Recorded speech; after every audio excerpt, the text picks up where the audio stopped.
O testemunho de Mateus. Nas parábolas do reino dos céus, o apóstolo Mateus indica o mesmo abandono. Nelas, o Senhor Jesus disse que o inimigo Satanás viria e semearia joio no meio do trigo. Isto indica que no reino dos céus haveria a intromissão de professantes falsos e sem vida.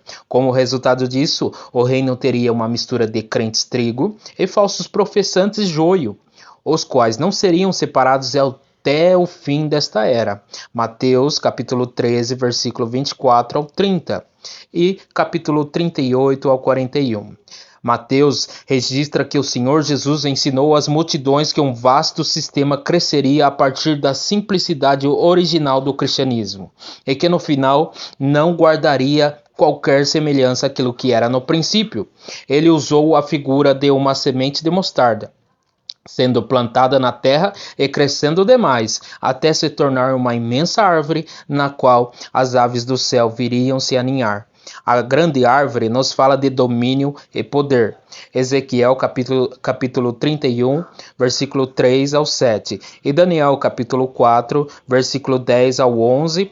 E capítulo 2 ao 22 e 34. O Senhor indicava assim que a profissão cristã se desenvolveria na forma de uma grande instituição mundana, dando ao cristianismo um aspecto de grandeza e pretensão.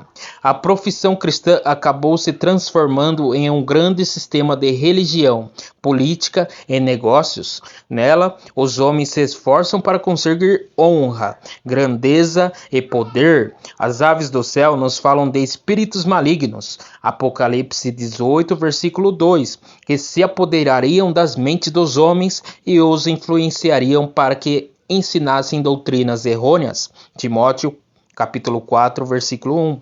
Se já tivemos a oportunidade de presenciar o barulho que sai de uma árvore cheia de pássaros, entenderemos o quão exata é essa figura da confusão que existe no testemunho cristão. As aves estão todas gorjeando ao mesmo tempo. Todas elas estão aparentando ter algo a dizer, mas suas vozes são todas conflitantes.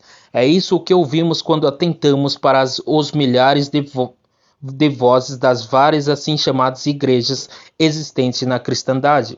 Mateus capítulo 13, versículo 31 ao 32.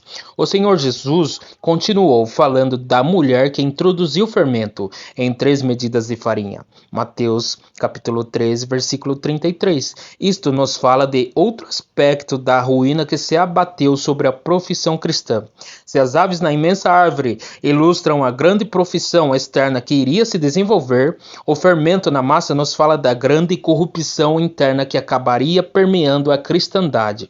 Nas escrituras, o fermento é uma figura ou tipo do mal. Mateus capítulo 16, versículo 6, Marcos capítulo 8, versículo 15 e 1 Coríntios capítulo 5, versículos 6 e 8.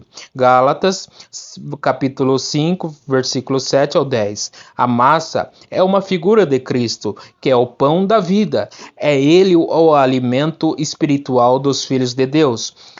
João, capítulo 6, versículo 33 ao 35 e capítulo 51 ao 58. Portanto, o Senhor indicou que a igreja professa, a mulher, iria corromper o alimento dos filhos de Deus ao introduzir má doutrina, misturando-a com a verdade acerca da sua pessoa. Foi exatamente o que aconteceu.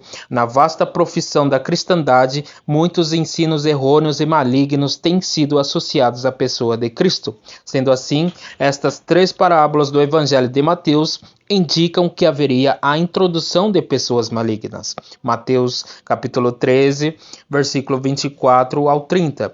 Espíritos malignos. Mateus capítulo 13, versículo 31 ao 32 e 1 Timóteo capítulo 44 e versículo 1. E doutrinas malignas. Mateus capítulo 13, versículo 33. Algumas outras similaridades do reino no Evangelho de Mateus também indicam essa ruína que acabariam se introduzindo. Por exemplo, Mateus capítulo 25, 1 ao 13, diz que todas as 10 virgens tosquenejaram e adormeceram. Elas estavam dormindo quando deveriam estar vigilantes.